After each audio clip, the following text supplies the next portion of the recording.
This tutorial is recorded as per normal. Hi, I've got 7 of you. This is exciting. Let me just get my book. Here we go.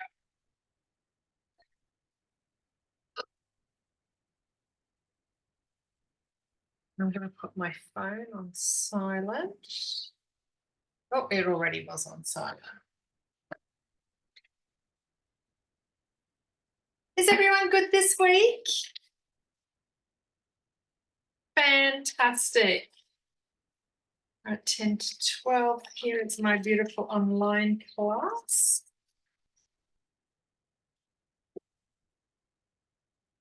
All right. Good afternoon, Brianna. Hello, Charlotte. May as well mark you guys off the roll while we're waiting to get going. Week 2, Charlotte. Courtney. Charles. Charlie. Gotcha. Ryan. Ryan is there. Hello, Ryan. Brianna. Brianna's there. Got Samantha. I got Samantha, Michelle. Awesome. Bit of a smaller class this week. Oh, here's some more people. Oh no, Michelle's joining twice. Oh.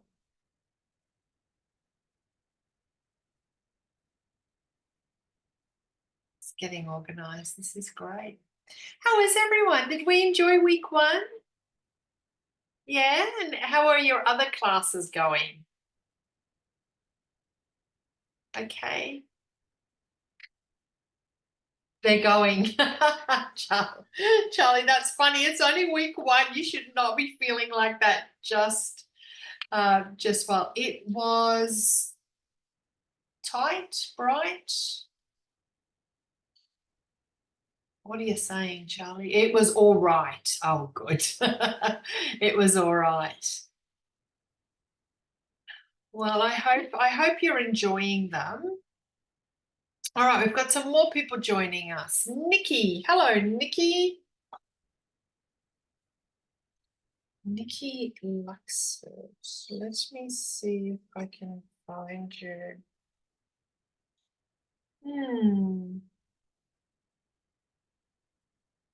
Nikki, you're not on my roll. Where have you gone? You've disappeared. There you are. I was in your in-person class last Monday, and then I switched to online. Oh, okay, cool. Okay, fantastic. And you've done that formally through Student Central? Yeah. Perfect. I'm going to write you down here. Nikki Luxford, give you a tick. Oh my goodness, there's a few of you. Jay, hello, Jay. Why am I taking? Hello. How are you?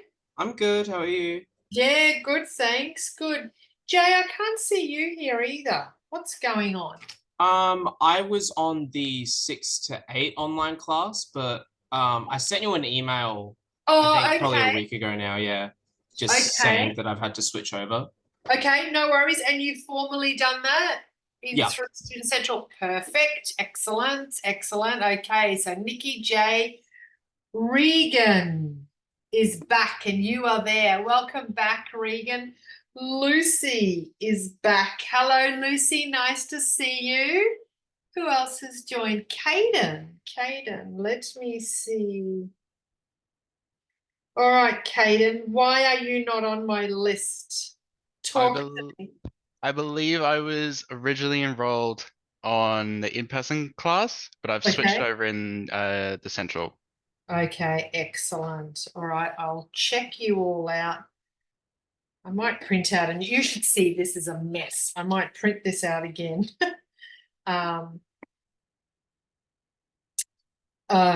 This evening and get that sorted out. All right, awesome. All right, welcome back, team. So just for those of you joining us, and particularly those people who are from face-to-face classes and now online. I do request that you have your cameras on. It's really much nicer. And we try to simulate a face-to-face classroom as much as we can. So if you have a camera, please turn it on. It's really nice to see your faces. The other thing I wanted to say, which some of you have joined, I've already said it, but some of you have joined since, is this class is being recorded. So just so you know, that there is a recording going on. All right, we should get started. Let me share my screen and share. Here we are. This is what you guys are seeing. All right, let me open this up. Okay, let's go to I think I need this. I'm going to open a module 1 tab, but we're actually going to go to the module 2 workshop, which we're going to work through. Alrighty, so this week, what we are going to do is we are going to review last week's key concepts, which were line, shape, color, texture, value, size, space, and meaning in images. We're also going to be talking about focal point today. So this is also known as emphasis, and we are going to recognize what it is. We're going to define what it is, recognize it in images, and we are going to apply this information. We're going to be doing some cutting and pasting and having a heap of fun. We're going to do 4 exercises today. We're going to do 1 exercise around design language.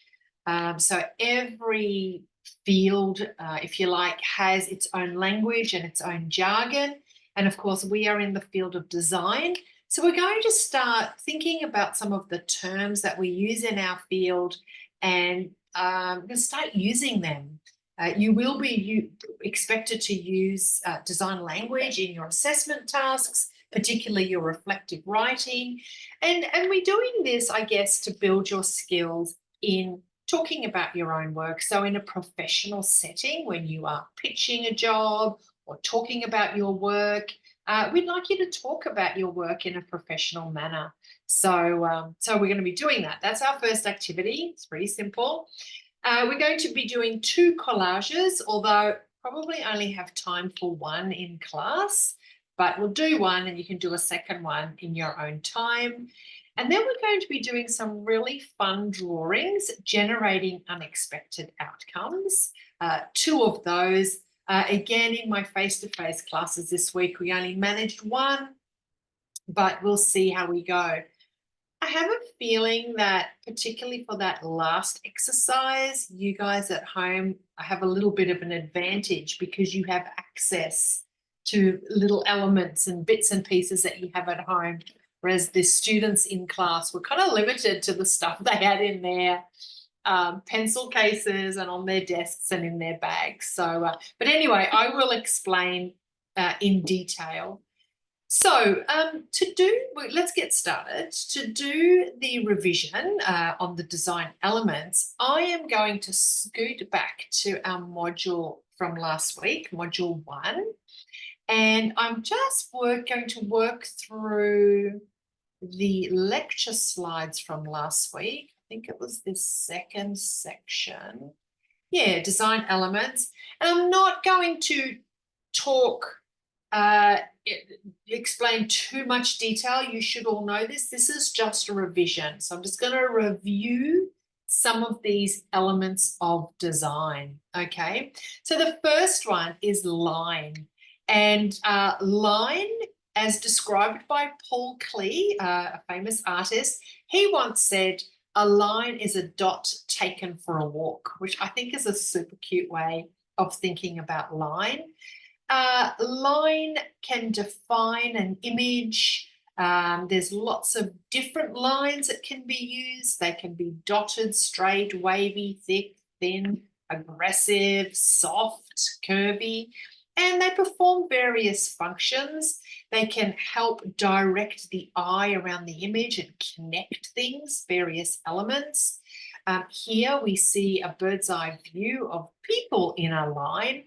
And we can actually visually from the top see this line. And as we follow this line around, it's taking our eye through the image. So very, very nice. I'm just going to, sorry, I'm just going to fiddle a little bit here. Just bear with me, guys. Sorry, I'm just trying to get you all up on the screen. Gotcha. All right. I've already talked about the different attributes of a line: straight, curved, rough, textured, thick, thin. And here's all examples of different artists using line in different ways. It's a little video there. Okay. Figure and ground can be described by a line or an edge. So here are some good examples of images with closed lines. So they actually describe an object or a shape, if you like, by the outside line. Okay, the next element we're going to look at is shape. Okay, and they can communicate lots of ideas. They can communicate regularity or strength, stability. We have geometric shapes, so regular forms, but these are also examples of shapes, okay? And these shapes are in the shape of letters. Okay, there was a little video. The next element we're going to look at is texture. And here we see some different textural elements, and these are perceived as tactile. So this here is actually an artwork done by an artwork called C.J. Henry. Have you guys heard of C.J. Henry? You have. Lucy has. She's nodding. A few people are nodding no. I will show you some C.J. Henry works later on in the tute. I might make a note of that so I don't forget. But absolutely phenomenal hyper-realism artist. And so this picture here is a pencil drawing. Seriously, hello, how good is that? Really, really nice. I'll show you some more work, but just really in terms of this here, like we can see the texture of this leather boot, can't we? You can almost feel it. You can almost feel like if you run your fingers across that boot, you can feel that leather. So she's very clever at texture. Okay, the next element is value. So the extent of dark or light, graduation from black to white, also called tonal value. Okay, so this can evoke a mood or emotion. High contrast, lots of drama. Low contrast is nice and gentle. Okay, moving right along, we get to color, and color can really convey mood. So for example, if you wanted your audience to feel really happy and joyful when they looked at your artwork, what color might you include in that artwork? So this is a question to you guys. Just yell out if you can think of what color might you include if you want something to be joyful and happy. Yellow. Yellow. Yeah, thanks, Jay. Yeah, Regan, were you going to say the same thing? Yeah. Yeah, yellow, absolutely. So thank you for those people who answered. Of course, yellow. So really conveying mood. Even like red, for example, is the color of passion and anger too. And even fastness. If you've heard people say before, oh, you know, it's a red car, so it's nice and fast. So yeah, just really color is definitely associated with different emotions, ideas. All right, moving on. I realize I'm zooming through these. It's just a bit of revision. Depth and scale. So here we see an example of scale, and we can see that none of this makes sense. There's a bedroom scene. We've got a comb on the bed, which is way too big in relation to the bed. Yep, and a huge glass. The cupboard and the bed seem to be, the scale seems to be appropriate for this room. A matchstick, you know, so really playing with scale, an element of design, size. Yeah, Here we see space. So we've got deep space and shallow space. So that's another element of design. Okay, so we happy with that super quick overview of the elements of design? Getting some thumbs up. Fantastic. All right, so heading back to module 2, we've done a little bit of revision. I'm going to play this little YouTube here. We'll probably just watch a minute or so. But what I want you to do, and don't be shy about this, I'm going to play it. And as you see an element of design, just yell out, shape, color, scale. You know, so as you see things, line, 3D, 2D. All right, I'll do some as well, but don't be shy. I want you all to just yell out, okay? We'll see how this goes online. I've never done this online, so we'll see. It's a bit dated. All right, line. Hello. Yay! Keep going, everyone, have a go. Shape. Color. Yep. With depth. Scale. Yep. Lovely. Think of 3D happening there. Tone. So loud. Turn that down. Perspective. What was that? Perspective. Yeah, perspective. Leading the eye there. Awesome. All right. I'll turn it off. Oh, what's happening now? I'll turn it off. Oh my goodness. It's a bit much, all that music. It's also a bit dated, and the graphics and the music's very 70s, isn't it? Yeah, so sorry about that being so dated, but there are some good examples just with some simple lines and shapes that we're getting some really good elements of design. So thanks for those people yelling out. That was great. Now this leads us into our next activity, which I'm going to get to in a moment. And that is design language. So some of those words, and people were yelling out perspective and shape and color. What we're going to do here is we are going to delve deep into design language and see what we can come up for each element of design. So in your journals, I'd like you to start a nice fresh page, and I'd like you to make some headings. So color, texture, line, shape, space, value, and size. Okay. Now, before you do that, some of you might like to set it up as a mind map. So you might write design language in the middle and then have like a design element branching off each of that center design language bubble. Or you might just want to list it, like have headings and leave some space for some words underneath. I'll leave that up to you how you set it out. So heading, design language, and then sections for color, texture, line, shape, space, value, and size. I've seen some more people have joined our class. While you guys are setting that up, I'm going to have a look. We've got Olivia joined us. Hello, Olivia. I'll give you a big tick. Julia. Hello, Julia. Giving you a tick. Hello, so sorry, I was just driving home. That's all right. That's okay. We're only a few minutes in. It's all good. Chelsea, did I tick you off before? No, I was a couple We minutes didn't. like getting home from work as well. No so. worries. No worries. It's all good. Did I think I got Samantha.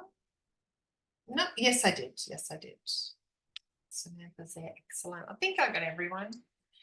All right. Now, just a reminder for those people that did join us, I was going to say this YouTube.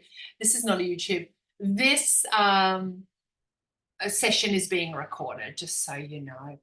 Now, what I'm going to do, just so that we can all start getting to know each other and working together, I'm going to send you off into little breakout rooms. And what I want you to do is I'll assign you 2 design elements. And what I want you to do together as a group is think up as many words as you can that are associated with that design element.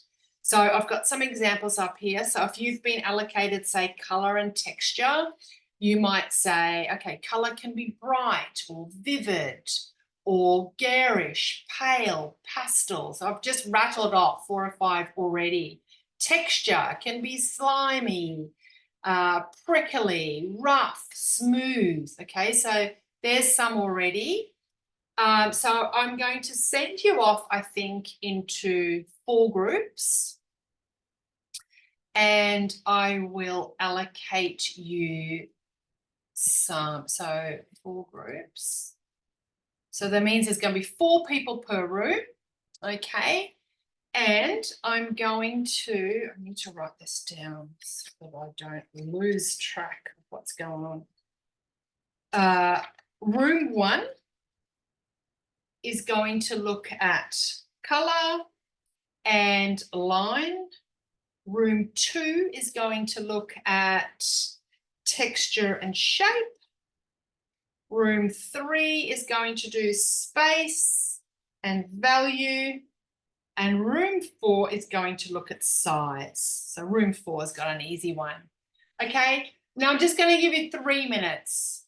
Okay, so do you know what to do? Off into cyberspace, you're going to chat with each other and make a list of all things that you can think of as a way of describing these design elements. Okay, 3 minutes, here we go. I'm going to open all rooms.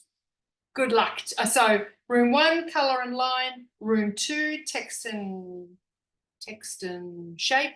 No, texture and shape. Room 3, space and value. Room 4, size. All right, here we go. Another timer.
guys. You're all back.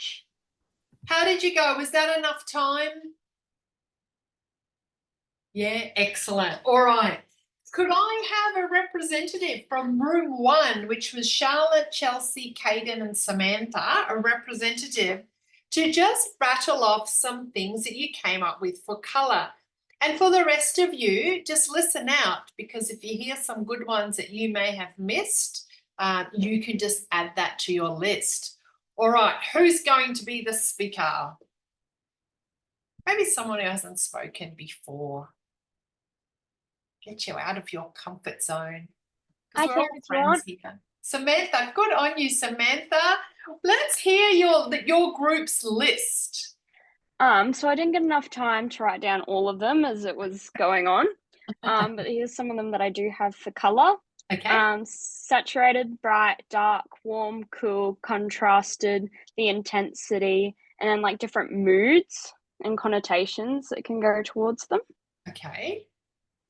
Yeah. And then that sounds great. Sorry. I'll be quiet. And then for line, I have straight, heavy, long, short, horizontal, vertical, diagonal, heavy, wide, narrow, so on. Fantastic. I think room 1, well done. You guys did really good. Thank you for speaking to that, Samantha. I really appreciate it. So were the rest of you able to add to your lists? Yep. Was there anything that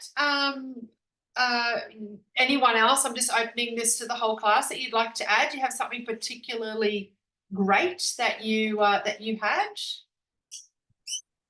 No one wants to add to that? Okay, I mean, no it worries. kind of comes under the one of emotions, but stuff like aggressive or healthy undercolors. Sorry, what was that, Michelle? Aggressive or healthy when you're thinking about red and greens. Yeah, aggressive, color or line? I mean, it does apply to both, but I was referring to color. Yeah, to color. So yeah, so is a color aggressive on its own? Yeah, maybe. And line, I think line definitely. Like, what would an aggressive line look like? Like a sharp edges, wouldn't it? Zigzag. Maybe. Yeah, I know that would be a dot, but yeah, definitely a zigzag. Yeah, I agreed. Yeah, good.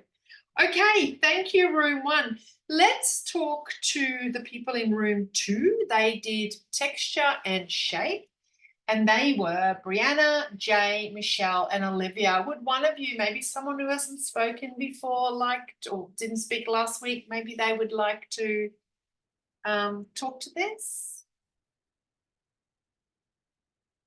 No?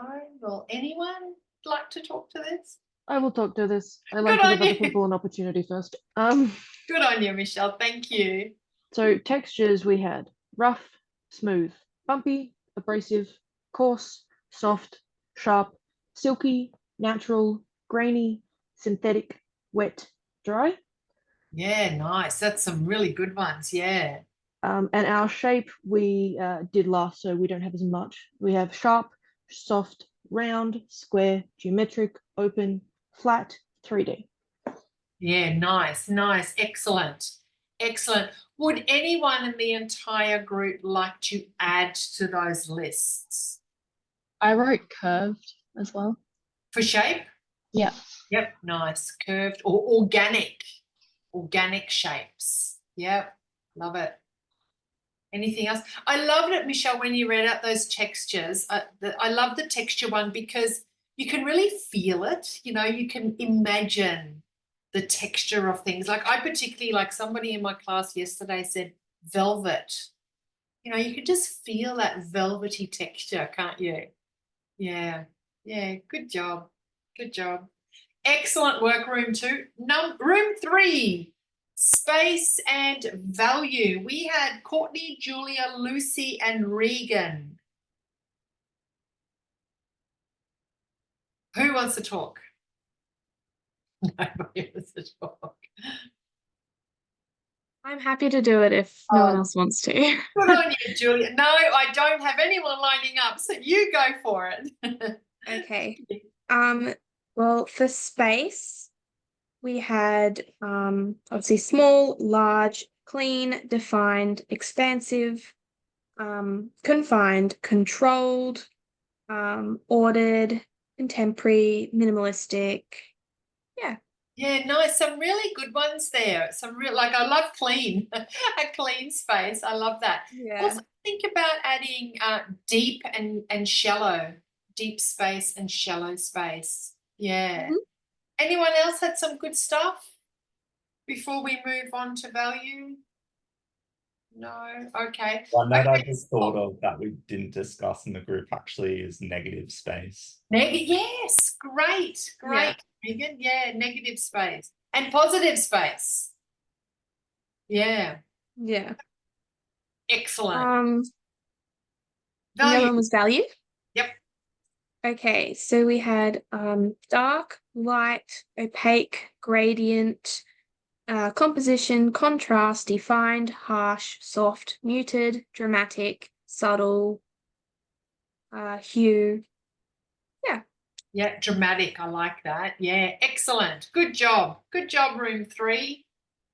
Very nice. Now, room 4, moving on. Charles, Misha, Nikki, sorry, and Ryan, you only had size. So what'd you come up with? So what we came up with was large, immense, perspective, small, height, short, compact, width, Nice. length, volume, and mass. Yeah, massive mass. Yep. Yep, it's a long site. Yep, good job. Thank you so much, Charles. That's really good. All right, I like it. I like it a lot. Okay. Now, the reason we've got you to do this is we want you to start using this sort of language in your work. And I think you will find these lists quite useful when you are doing your reflective writing and you're looking at the work that you've done and you're reflecting on it. You might like to pull some of those words out of that list and use them in your writing. So I think it'll be quite useful. All right, now for homework, and I'm not sure if you've done this, it's no big deal if you haven't. We're looking for photos, images, artwork, illustration, just something that illustrates a focal point. So if you haven't done this, I want you just to spend, and because you guys are at home, it's quite nice. You can do this. Just open up a new tab and go to Google and see if you can find some images that illustrate focal point. And then I'm randomly going to pick a couple of you to share your images with the class. So see if you can find an image that illustrates focal point. Just give you a couple of minutes. It's one we've taken like as a photo. Is that okay as well? Yeah, if you've got your own, that's awesome. Love that. Sorry, my question is how are we going to show you these? You can actually share your screens. When I stop sharing, we can actually get you guys to share your screen. In theory, Michelle. We'll see. Just let me know when you've got some things up there on your screens. But we'll just do a bit of Googling.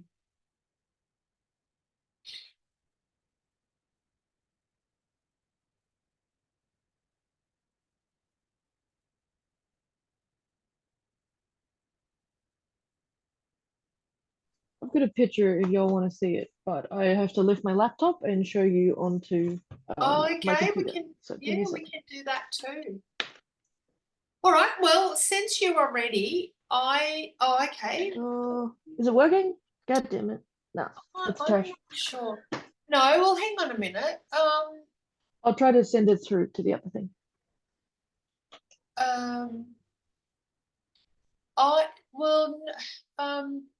I've just done a thing called Spotlight You. I've spotlighted you. Can everyone see Michelle? I don't really know how that works. I'll remove the spotlight. You could add it to the chat.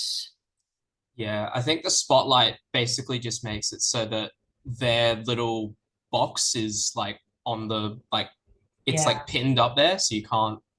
So See it'll always be at the front. Yeah. Can't see everyone else. No, that's okay. All right, Michelle, just you add it to the chat if you can. For the rest of you, let me see. I'm just going to randomly ask some people. Regan, did you find an image that you that demonstrates focal point? Yes, I'm actually just looking at my magazine that I have beside me. I think it's not online. No, but I can hold it up. Hopefully. Okay, let's hold it up and see. We'll make that work. Yeah, I would imagine it's the necklace in this case, since it's the dominant image. Yep. And is that a double spread? Yeah, it is. Yeah. So what strategy is being used there? What makes us look at the necklace? Because I can see something red there as well. Probably the leading lines from the tile pattern, I think it is. Yeah. I'd say There might that, be two focal points, the necklace and yeah, the red thing is also drawing my attention. Yeah, but nice one. Thanks, Regan. Thank you. Thank you. I'll choose someone else. Nikki, do you have something up on the screen? On your screen? I can put it in the chat because I like sent them from my laptop to my iPad, so I can put are them you all in the using chat. different devices? Because you can share your screen as well if you like. Can you see a green button? A green button at the bottom of your Zoom window? Share screen. Oh yeah, I've got it. I'll let's do that because then we can see it nice and big. I can see Michelle too. We'll get back to yours in a minute. Oh, lovely. Can you see that? Yes, we can. This is great. It's nice and big. And yes, I can definitely see, Nikki, a focal point there. Very good image. So what strategy has been used here in terms of focal point? We haven't really talked about the strategies yet, but I would argue that a strategy of placement, maybe. There's a symmetry. Symmetry, yeah, definitely symmetrically aligned. Color, yeah. Doesn't that look idyllic? Thank you, Nikki, for taking us out of class and to a beautiful scene, hot air ballooning. I love it. Let's have a look at Michelle. Oh, the reflection leads your eye upwards. Yeah, nice. Color, lots of space. Thanks, team. Yeah. Can everyone have a look at the chat and we'll have a little look at Michelle. Oh, actually, I can share my screen again. I've got it up here. I've just opened Michelle's. Bear with me, team. 2 seconds. Can you all see that? I think so. What is the so what is the focal point here? There's a few the flowers at the front. The flowers, or these two, the white one and this. Oh yeah, the middle one, because the other ones are out of focus. Yeah, so they've blurred the ones around, haven't they? So this is almost, I would say, this strategy is framing that central flower. Is that what you thought, Michelle, when you picked it? Oh yeah, I took this one on the weekend for doing the photography class, but they wanted you to practice with focal point, and so I wanted to blur the front two to emphasize the almost like the texture on the second one. But yeah, giving context to the intricacies. So framing is good for that. Yeah, nice work. So can you all see this? The focal point there is that in focus flower in the middle. Beautiful photo. Is that a dahlia? Not a clue. Sorry. I think that's a dahlia flower. It's absolutely gorgeous. Thank you for sharing, Michelle. Now what I might do is there was somebody else who had their own photo. Who was that? Who had their own photo? Was that you, Julia, that wanted to share your own? I do have my own, but I don't have to share. Oh, go on. We want to look at one more. Are you happy to share it? Sure, okay. Oh, good on you. Good on you. Right, So, I'll probably have to share my screen. yep, I've stopped sharing, so you can go for it. Right. Hopefully this works. Nice. Nice one, Julia. Okay. So, wow, what is the focal point? Nice photo, by the way. Thank you. What Are is we the asking me the question? Yeah, yeah. Well, I actually think it might be the child in the center. Yeah. There's quite a bit going on in the photo, but There is, isn't there? Like I'm sort of, is it the train? Is it the yeah. child? But in So terms of, sorry, you go. no, it's all right. I actually wasn't trying to take a photo of the child. I was trying to take a photo of the train, and the child just like walked straight into the photo, and I was like, okay, sure. Yeah. Yeah. So Okay. Yeah, yeah. I can see what's happening there. I actually do think that the child is probably the focal point. What do you guys think? All of the lines in this image are pointing to this child, the timber slats, the fence, the big metal, pipe thing, the handrail, if you like. It's all leading into the child. So yeah. I think Where- also. Oh, sorry. Oh, sorry. Yeah, I was just saying also because the train is like moving as well, so it sort of has that almost like motion blur effect on it that sort of Yeah. makes it so that it's almost passing the child, which changes the focus of the image as well. Yeah, I agree. Because the child is actually slightly out of focus, as is the train. The camera lens seems to have focused on this railing here at the front, doesn't it? Yeah. Reminds me of like the entrance to Jurassic Park a bit. I don't know why. I think it's just sort of the bridge and then also like the rail. Where's Jurassic Park? Is that at one of the big worlds? Oh no, that's the movie. Oh, yeah. The movie. Yeah, the actual movie where they go into the thing. Yeah. Yeah. Was that where you were, Julia, at the movie set of Jurassic Park on the weekend? Oh yeah, absolutely, in Brisbane somewhere. Where was that? Where did you go? Half your luck. That is a good question. We went to, I think it was Roma Street Parklands. Right. I think that's what it's called.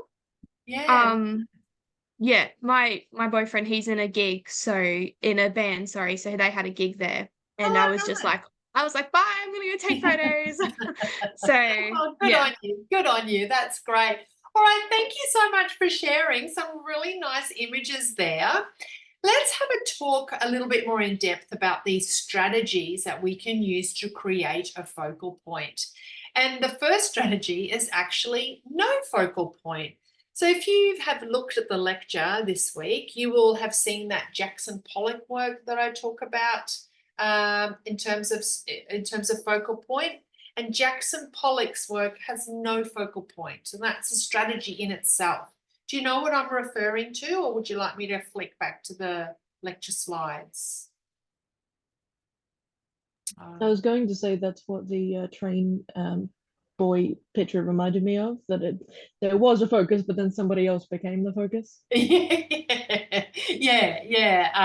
And messed it all up. But yeah, so no focal point. It's not wrong. It's just a different strategy. You might not want a focal point. You might want an all-over pattern. So, and that's okay.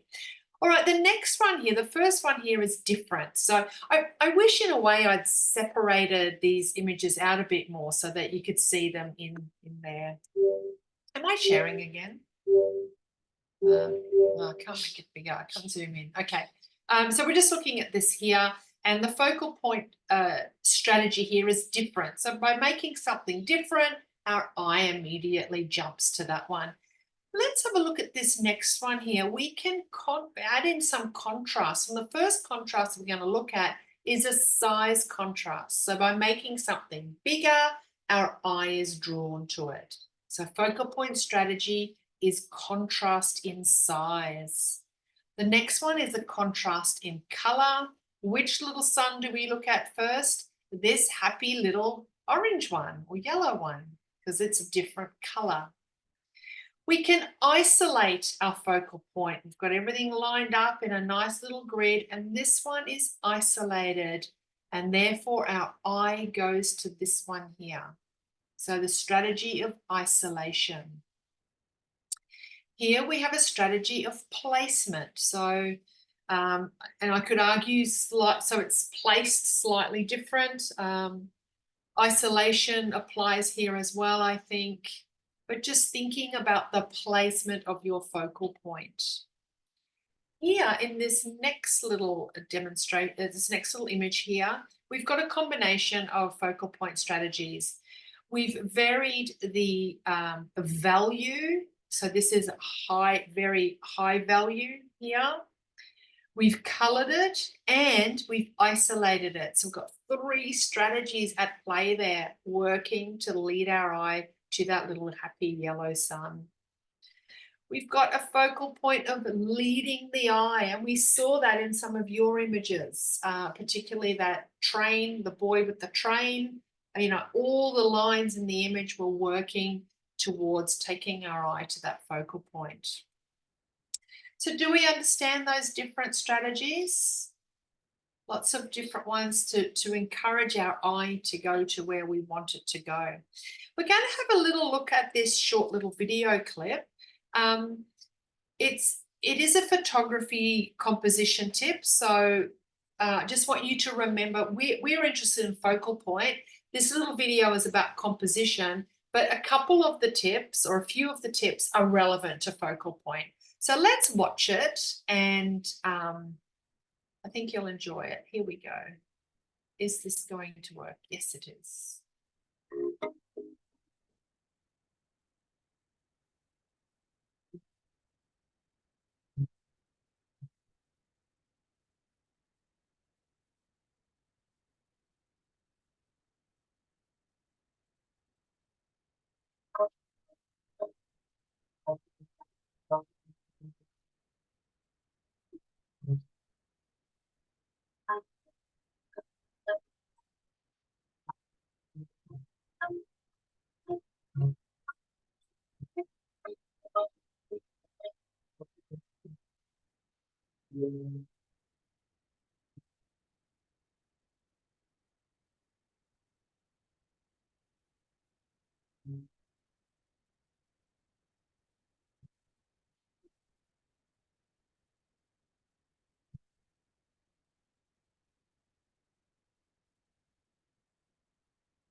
This is a focal point one.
Remember, the composition is important but also rules are meant to be broken. So the main point is to enjoy yourself while you're photographing and photograph in your own way, in your own style. I think that last little bit, you know, where he talks Steve McCurry, it's such an interesting design choice. Like he looks like he's coming to us from the dead, you know, it's like a ghost. I don't know why they've done that, but yeah. But yeah, there were some really great leading the eye strategies in, focal point strategies in there. Framing was one of them. Placement was another. So some really good ones. So yes, we're going to have a go very soon at doing some collage and creating a focal point of our own. But before we do, just wanted to take you to this image. This is another drawing by C.J. Henry. Can I make this bigger? Yes, I can. Can we zoom in there? Whoa, that might be a bit too big. So this is a drawing by C.J. Henry. What sort of focal point strategies are at play here? Any suggestions? Feel free. I think Line. Thanks, Samantha. Line. Jay, go for it. Just with the simple like circle in the middle. I don't really know octopus as well, so I'm not sure what that is. Yeah, I think having a very easy to see focal point is also like the shape of the focal point actually can help as well. And in the center, and if you look, there's actually and I think the safest thing is to say we don't quite know what this is, not being familiar with the anatomy of an octopus. We will just call it the thing in the middle. The thing in the middle is the beak. There's what? Beak. It's a beak. Yeah. Octopuses okay. Have beaks. Good. Nice to have a term for it. Thanks, Michelle, for helping us out. Not creating an awkward moment. We've also got, but if you look, there's more. There's also this lighter area. So using tone, you know, so there's this, then there is this one here. So there's lots of framing going on there, isn't there? Even that circular net thing as well. Thank you, Jay. Thank you, Michelle. Anybody else see anything else? Like someone texture it'd be one. Texture and shade. Texture and shade is helping lead the focal point. Yeah, so look, there's texture on all of these tentacles. Yes. Yes. Yeah, I'll take that. I think that's a valid point. And shading too, the outer tentacles are all darker and they come in tone and become lighter. Thank you, Charles or Charlie. And I think Samantha, was it you that said line in the beginning? So those tentacles are all leading into the center. So quite a few. What an amazing drawing, hey? Let me zoom out again. How did I do that? There we go. Okay, so moving on. What can design elements do?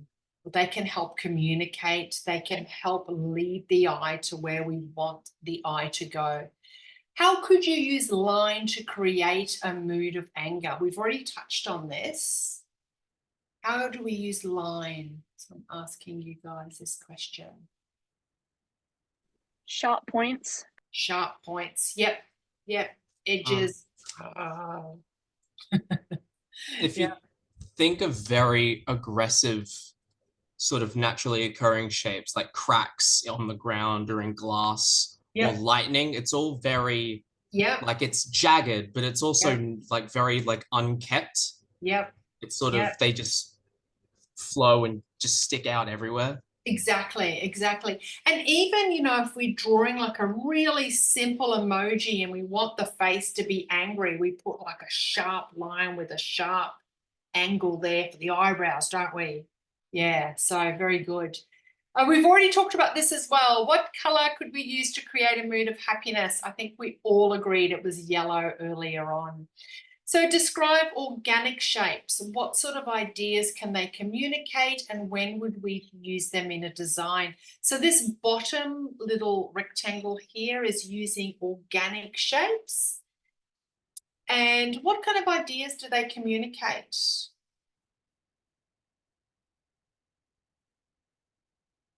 Nature.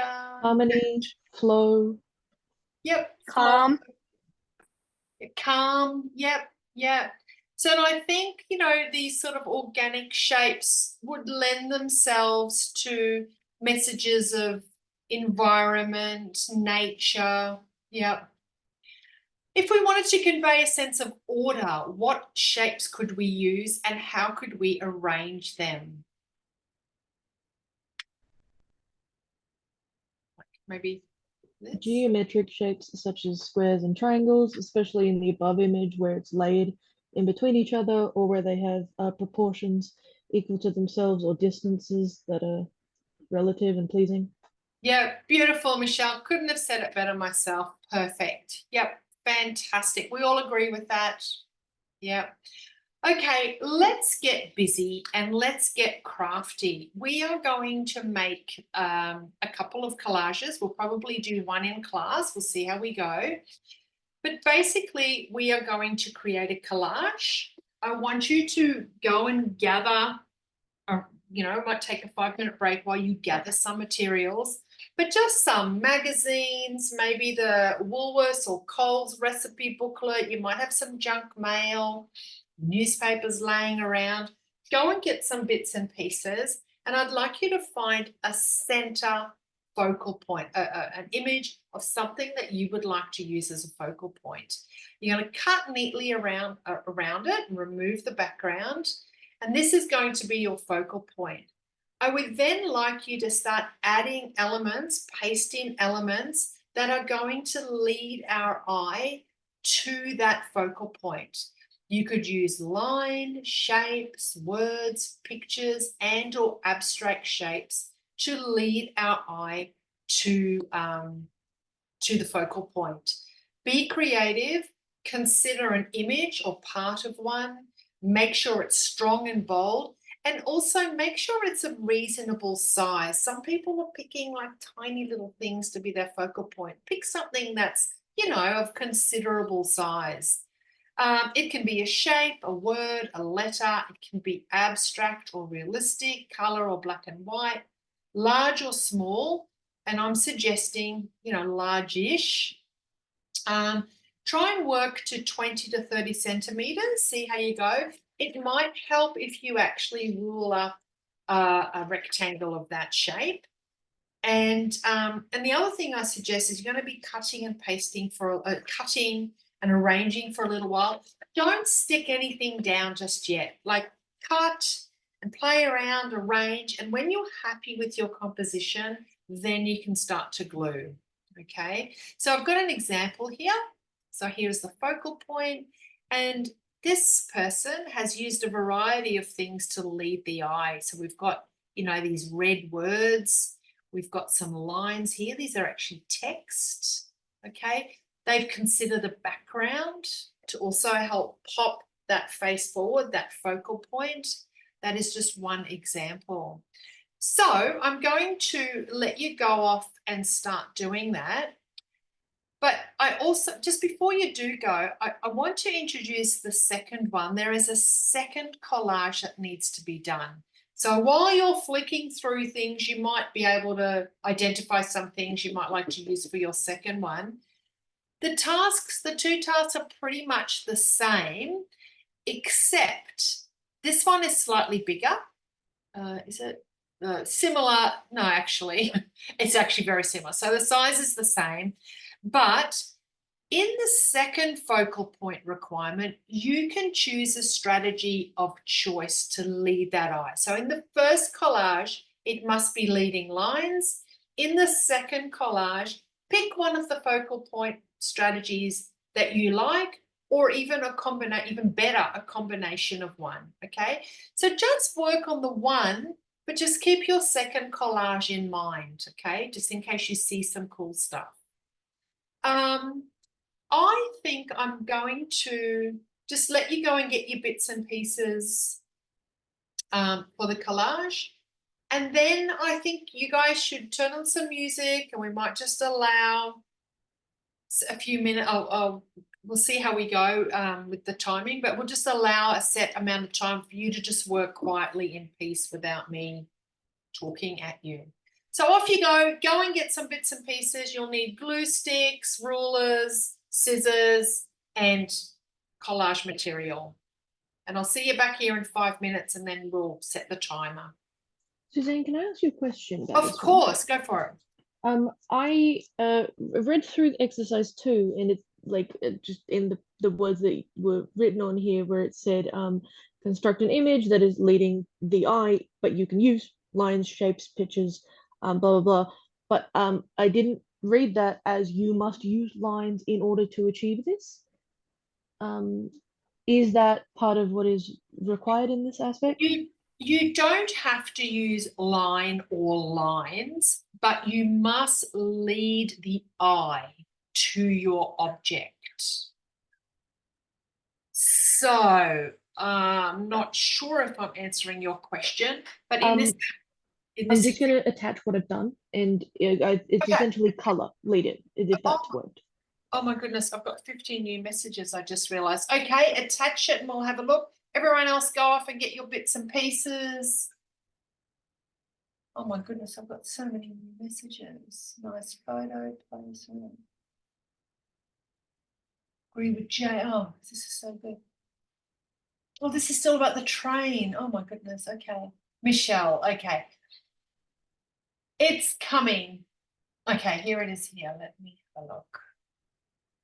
You've got a focal point. Very nice. Okay. So I'm going to argue that in this example, Michelle, you have used color or lack of color to create the focal point. I wouldn't say you're very much a flower person, aren't you? You're into flower. I love flowers too. Yeah, I would possibly say this is not leading the eye. This is a focal point strategy, color or monochromatic use. Yeah. So this is perfect for your second one. Yeah. You're happy with that? Thank you. Yeah, I can see what you mean now. This is, yeah. Have you done another one already, a second one already? Yes. Oh, Do you want that as well? Do I'm you want also to- working on the one in tutorial. I'm just Okay. You know, the other thing you could do, Michelle, is add some lines, add something to that original one to lead the eye to the center. Yeah, so I guess it is line, isn't it? Using line, use line, shapes, word, pictures, or abstract shapes to lead the viewer's eye. Yeah. Doesn't have to be a line, but yeah. Okay, I'm just totally happy for it to not count. I just kind of thought that the line of the black and white image, which brought up the image focus to the mushroom cloud, and then with the difference in color, meant that that was the focal. But if it's more like you want elements around it that help draw you into what it is rather than itself, that's fine. Yeah, yeah. But don't think it doesn't count. Like, you've created a beautiful focal point collage. Just the strategy is not leading lines. The strategy is color that you've used. So it's absolutely fine. All right. Did you have fun doing that, Michelle? That one was a hard one until I found the mushroom cloud in National Geographic. Yeah, nice, nice. All right. All right, I'm going to check in with you all. Actually, maybe I should have probably set the timer before everybody left. I'll put it into the chat as well. I'm going to give you 20 minutes to do this. And we'll check in 20 minutes and see how we're going. I'll type this in. 20 minutes for this next collage.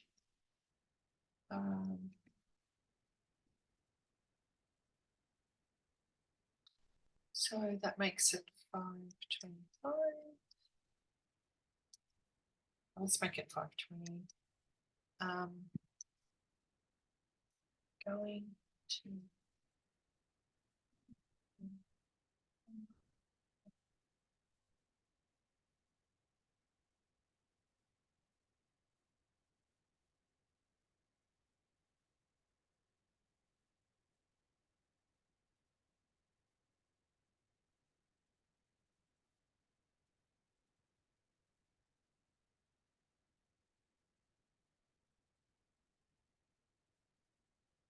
Okay, so just so that you have some peace, I'm going to turn my camera off and my mic so that you can work and play some music and get into the mode. I'm not leaving though. I might just duck off to the toilet, but I'm going to be here.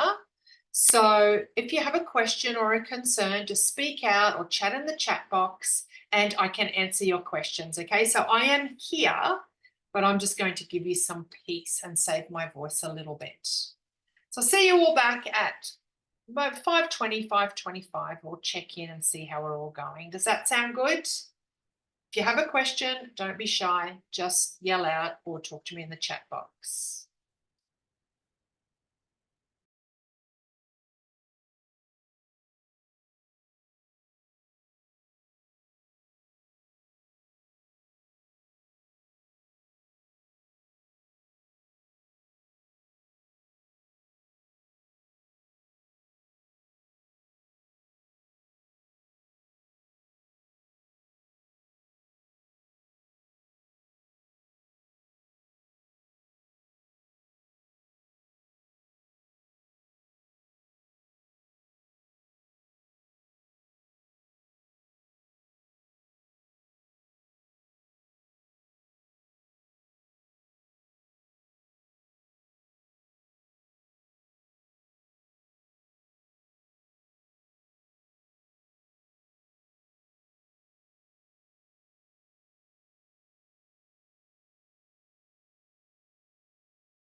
How are we all going?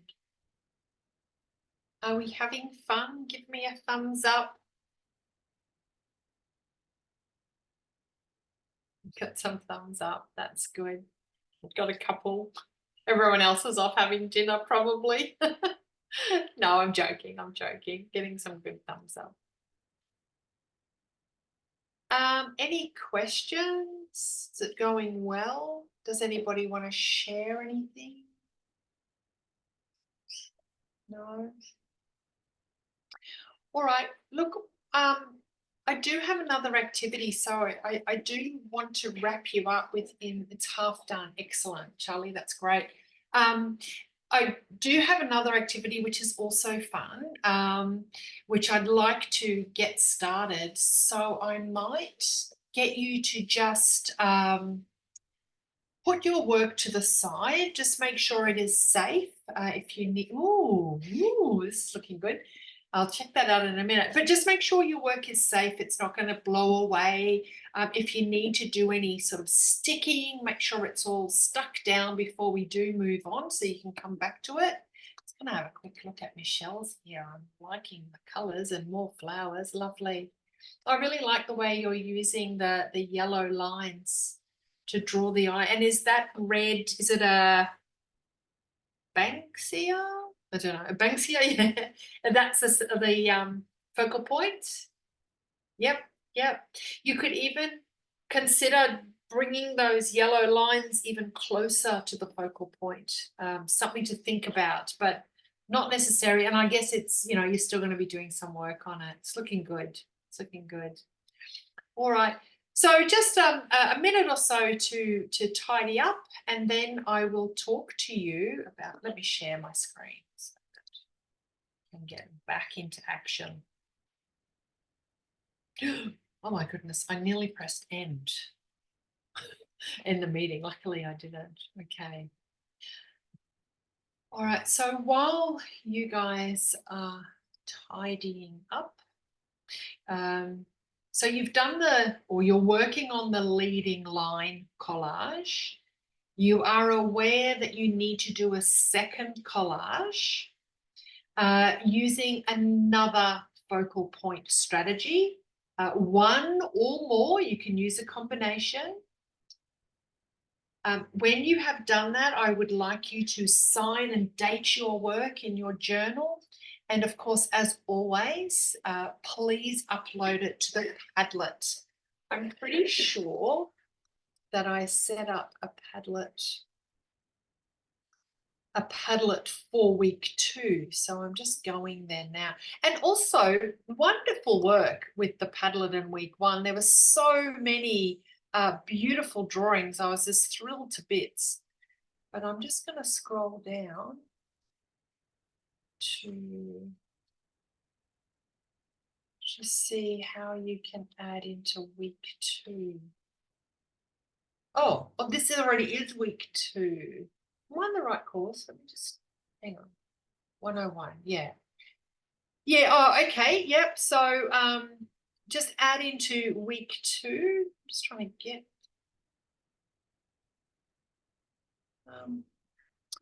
just bear with me, guys. I'm not, how do I'm just gonna zoom out a little bit. Oh, I can't.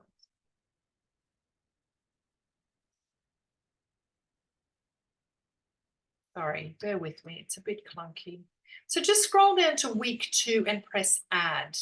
If I will show you if I can find week 2. Where is it gone? There's so many beautiful drawings, hand drawings, strange creatures. I love it. I've really enjoyed looking at all of these, and I want to give feedback. There's just so many. Week 1. We must be getting close to week 2. Just scroll down, get to week 2. I might actually rearrange it and see if I can get week 2 to be at the top, so we don't have to go through this. By the time we get to week 12, it'll be quite a long. Where is week 2? I must have missed it. There it is, week 2. So it's down the bottom. Click on plus, and then you can add in your week 2. While we're here, let's have a look at these fabulous entries from today's class. that some other people have uploaded. So basically we're finding a little object and we are turning it into something else. So we can see here, somebody's used the top of a pen, you know, those pens, these sort of pens, and has turned it into a hat, a beef eater's hat. And here are some diagonal side cutters being turned into a fish. These 3 keys represent people standing out front, standing at the front of a white picket fence. Mama bear, Papa bear, Mama bear, and baby bear by the looks. And here, looks like a lipstick. Has been drawn in here. All right, let's go back to our workshop slides and we'll introduce it. So, generating unexpected outcomes. Do I have everybody back? I think so. I have most of you back. All right. You guys are going to do what Christopher Neiman has done here. And we can see here they've grabbed an object, a small object, and basically you place it on your piece of paper. Make sure you get a new blank piece of paper. And then you are going to use your creative thinking, your creative mind to turn the object into the focal point of an imaginative design. Okay, so here some little ear pieces, headset has been turned into a mosquito, and I love this one, complete with drips of blood. The keys have been turned in to the top of the head of a bird. Lady here with scissor legs. I love this dinosaur or crocodile has been created out of the binding of your journal. This is a very clever Oreo that has been eaten. The icing has been eaten off very, very carefully into a record player. I'm actually going to show you another Oreo one. Look at this Oreo biscuit. They've eaten around the icing to create a world map. How clever is that? Combining art and eating. Love it. Okay, so here we see some little mandarin halves, segments have been turned into some lungs, an energizer battery into a scuba tank. So this is what I want you to do. Lay your object within the rectangle. So draw the rectangle first and add drawn elements. So using your pencil or texter and transform the original object into something new, either a creature or a scene. You can generate more than one idea by doing some thumbnail sketches, but you really need to practice some right brain thinking here to convert your object into something else. I'd like you to do 2 of these. So here's some more. Very, very clever. So this is Christopher Neilman and Javier Perez. Objects. Okay, so 5 minutes to walk around the house and collect some little bits and pieces. We might have a little tube, another little tube, might have some beads. You know, just walk around and have a little look. What's on your desk? A little hunt around. I'll see you back here in a few minutes and we might have a talk about some of your objects. And just spend a couple of minutes, walk around your room, see what you can find.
Have we got some bits and pieces?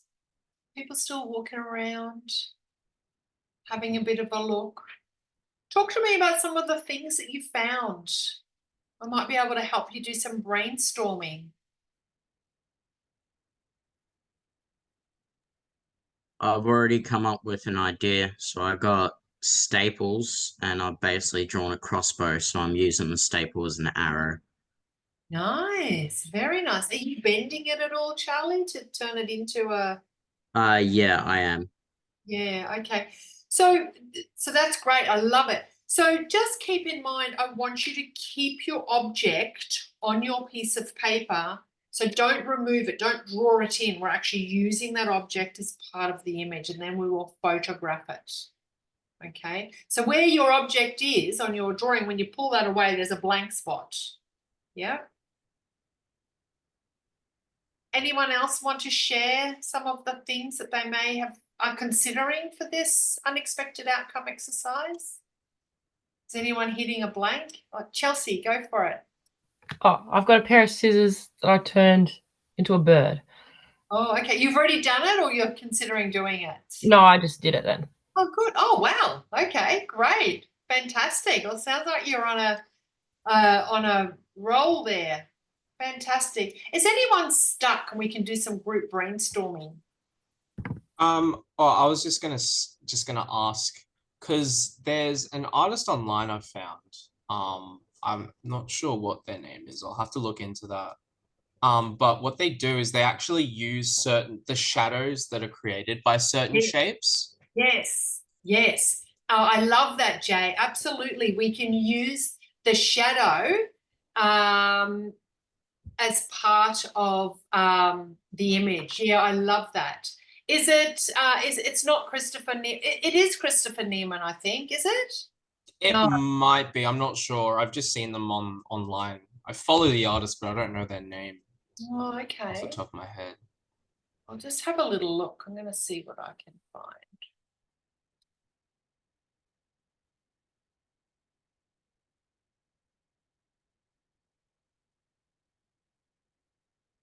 Oh, these things aren't opening. Why not?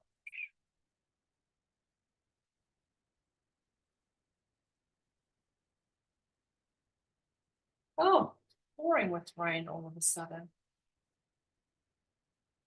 So I'm just posting some more things.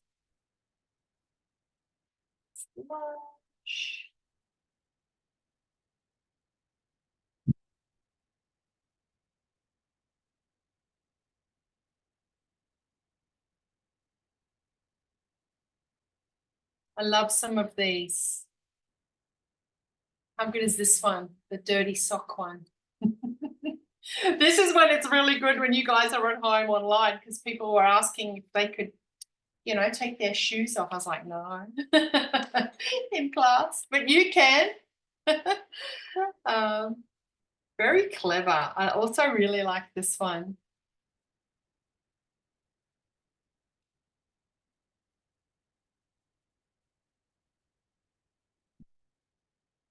What is that?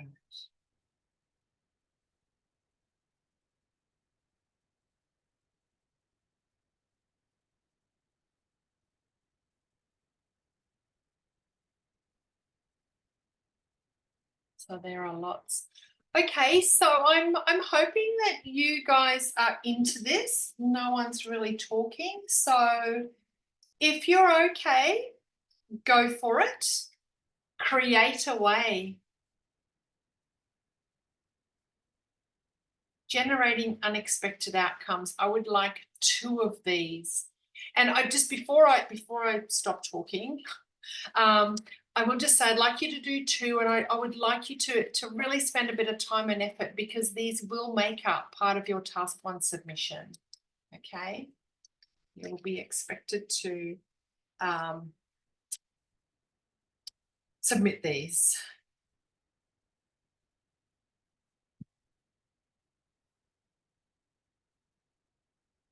Suzanne, was the measurements the same, 20 centimeters by 30 centimeters?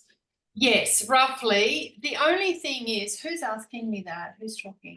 Michelle. Oh, hi, Michelle. Yes, yes, please. The only thing is it's going to depend on the size of your object. If you're using a mandarin segment, you know, your drawing is going to be smaller. So I'm a bit flexible with that. Okay, thank you. Yeah, no worries.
Can the object be a little bit exaggerated, a bit bigger than what the actual image is? Sorry, I can't hear you. I think your microphone's muted. Hello, I'm back. Sorry. Thanks, Samantha. Absolutely. Absolutely. Okay. In fact, that is fantastic. I'm going to see if I can find to show you. But the answer is yes. And I've got a really good example of it if I can only find it. Okay, beautiful. No worries.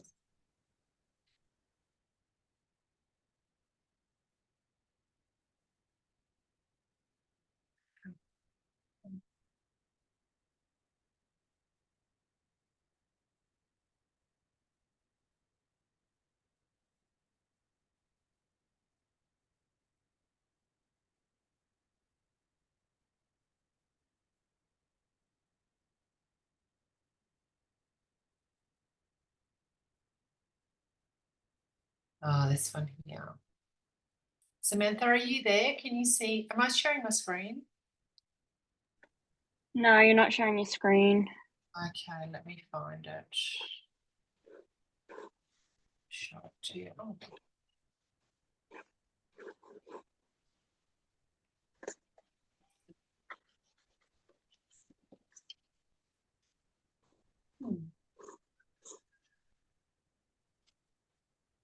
what's happened, but I can't seem to.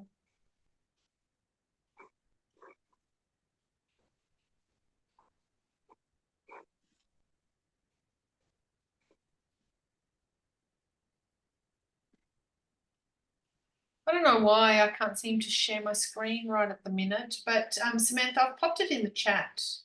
Have a look at that exaggeration. Oh, here it is. Here it is. Must still be coming through. I can't see it yet.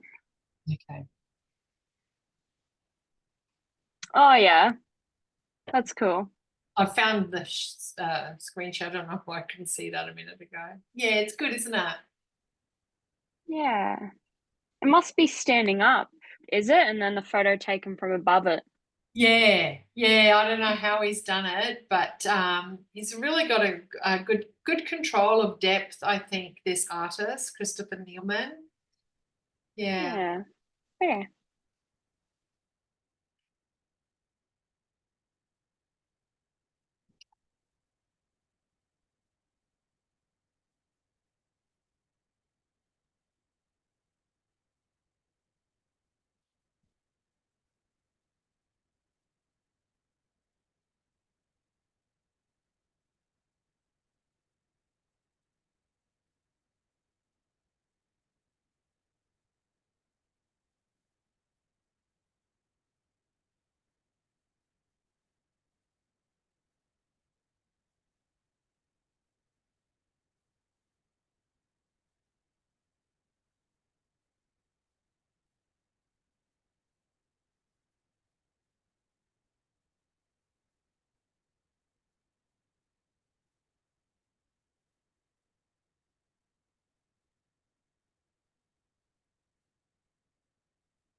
Are we allowed to use like multiple of like a tiny object to create a bigger image?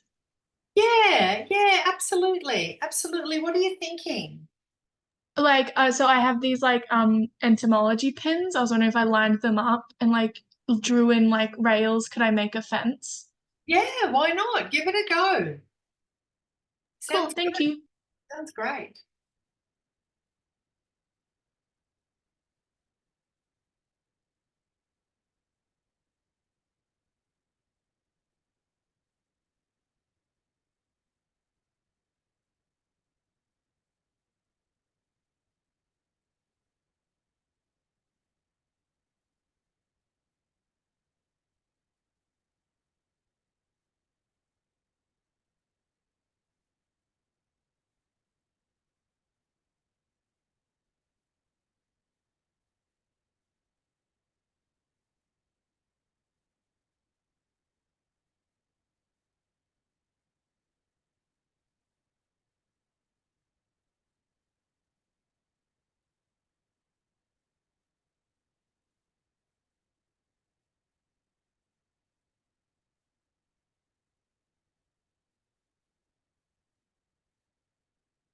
Ryan, I have just sent you a message. Could you just have a look at that before we leave? Just for class times, that's all.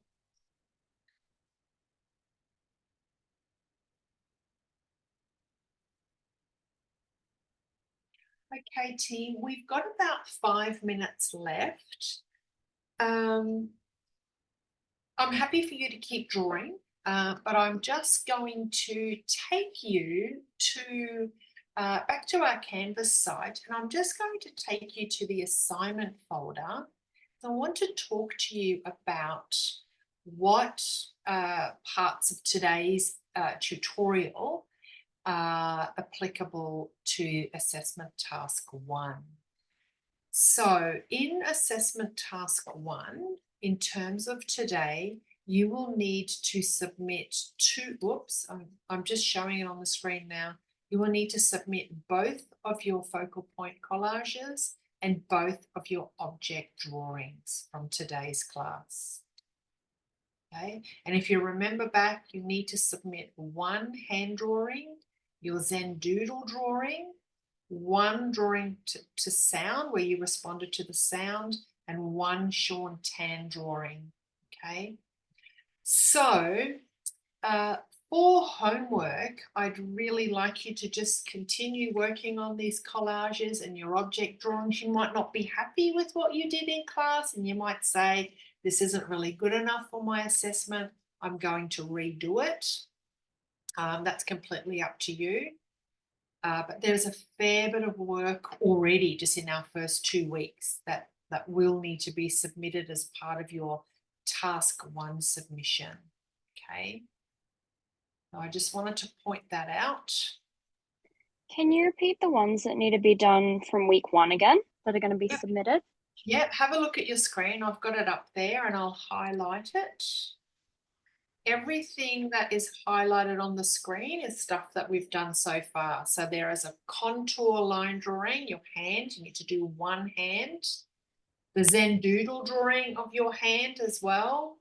1 drawing responding to sound. So we did 2, you only need to submit 1. And 1 Sean Tan inspired drawing. For this week, you need to submit both of your collages and both of your object drawings, which is what you're working on right now. Okay, so I've highlighted the 2 bits. I have a question about that. Yeah. It's not very clear on whether or not we're supposed to use the methodology done in the tutorial for it, because where it says contour hand drawing, you encouraged us not to look at our hand when we were doing said drawing. And one of the assessment example images is very clearly done from looking at their hand. So I just want to get clarification on that. Okay. We did several hand drawings. Some were not looking, some were 10% looking.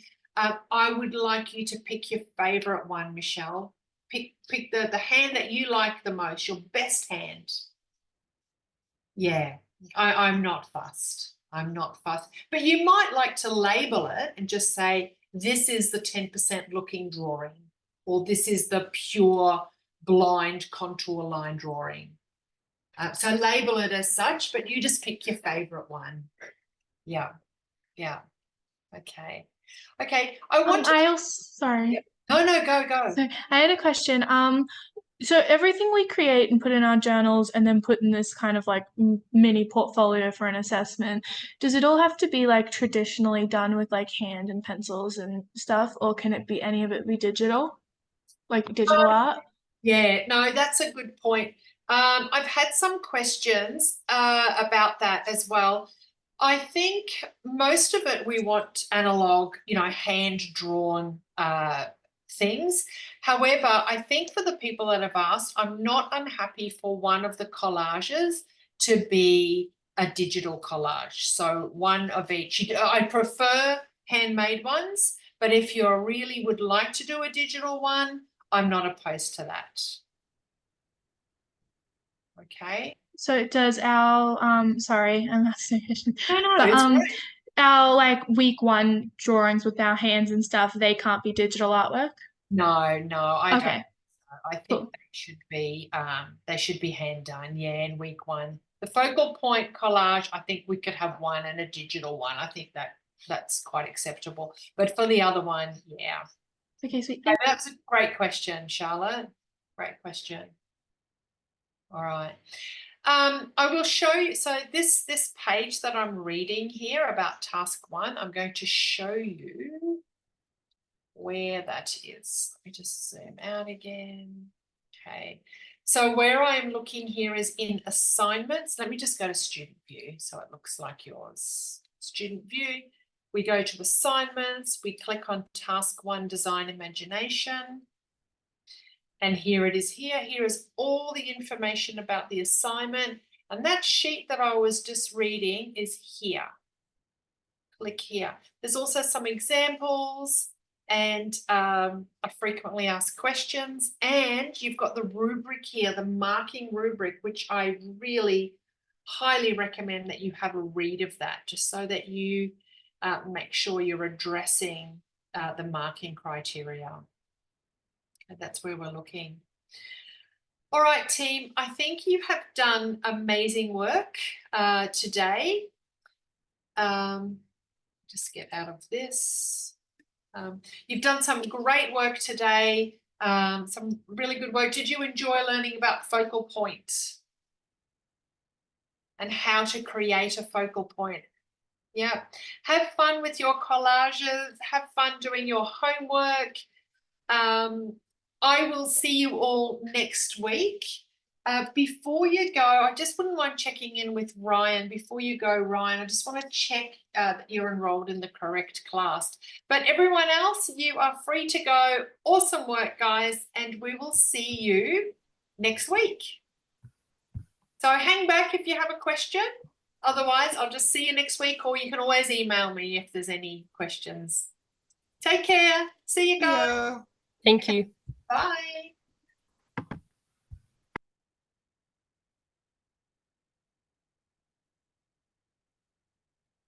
Hey, Ryan, are you there? Hello, I'm here. Oh, good, good.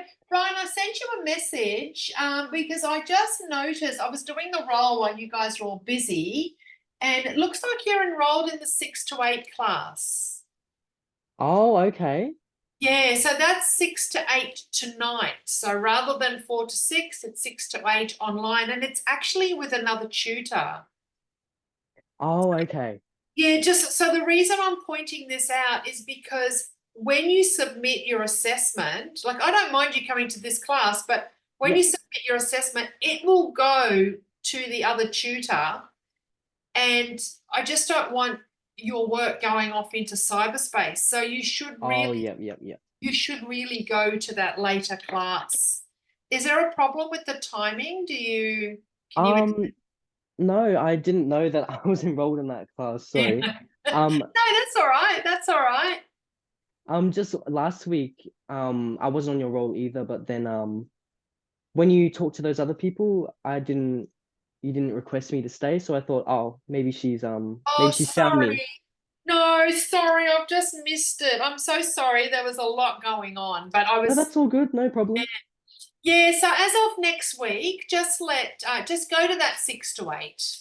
Yeah. Yep. And it's That's a all different good. link. It's a different link in the Zoom link modules. So yeah. Yeah, no, that shouldn't be a problem. Sorry, I didn't realize. Oh, no worries. No, it's no big deal. It's no big deal. I just really don't want you to I just don't want everything to become unstuck when it comes to assignment time. Yeah. Yeah. All right. All right. No worries. Thanks a lot, Ryan. Take care and have a good week. You. Okay? You too. See you later. Okay. Bye. Bye.